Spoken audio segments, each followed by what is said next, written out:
Hello everyone, my name is Aizhana Osmonalieva and today I will make a presentation on the chapter 5 about religious legitimacy, mainly focusing on the political uses of religious legitimacy.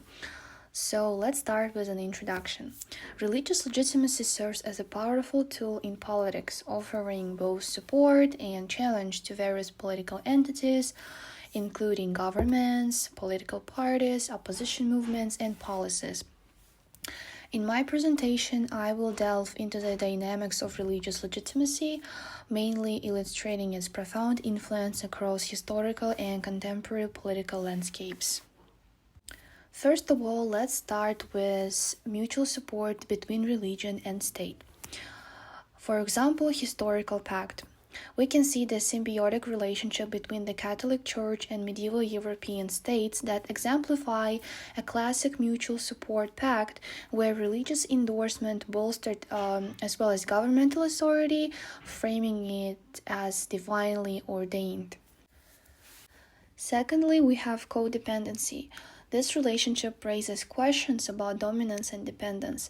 A government's reliance on religious legitimacy can be also Achilles' heel, while religions dependent on state support for enforcing risks that diminish societal standing.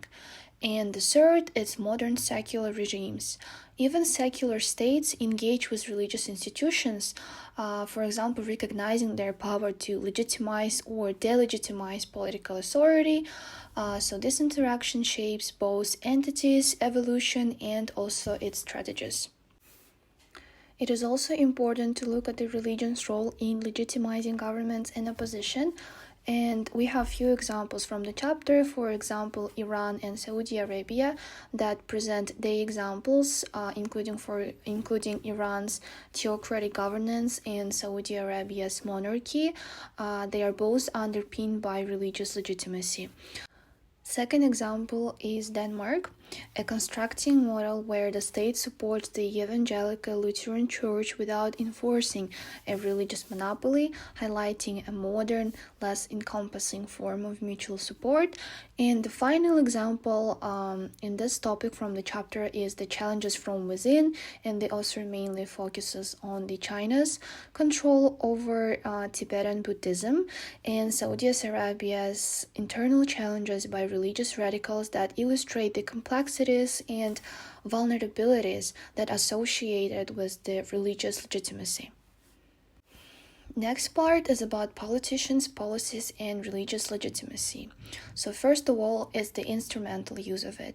We tend to see that political actors employ religious legitimacy to endorse or undermine policies that leverage moral obligation to garner support, especially we can see a lot of examples from the United States of America where a lot of presidents former president used a lot of religious statements in their presidential campaigns and etc.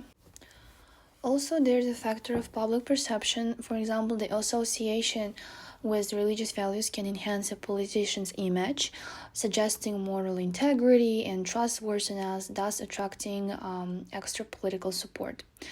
And impact on opposition movements. Religious legitimacy can empower opposition movement, as seen in the global recognition and support for the Dalai Lama's stance against Chinese rule in Tibet. Next, we have religious rhetoric and its political implications. Let's look at the example of the influence in the United States. The strategic use of religious cues and rhetoric in American politics demonstrate the nuanced engagement with religiously conservative voters. As example, the author mentions in the chapter the campaign of Donald Trump in 2016, where he used promises of making a law that abolished the abortions and finally got a lot of support and votes from religious Republican communities. There's also a factor of global perspectives. Instances, for example, from Northern Ireland to India show how religious metaphors and narratives are employed to legitimize political agendas and mobilize support. And finally, there are some limitations of religious legitimacy. For example, there's a factor of double-edged sword. It means that reliance on religious legitimacy is fraught with a lot of risks, as it can both support and undermine political entities. Second is cross-denominational challenges. Its effectiveness is limited across different religious beliefs, diminishing its impact outside specific faith communities. And finally, secular societies. We can see that in increasingly secular societies, religious arguments may lose their persuasive power, highlighting the necessity for political actors to navigate religious sensibilities very carefully.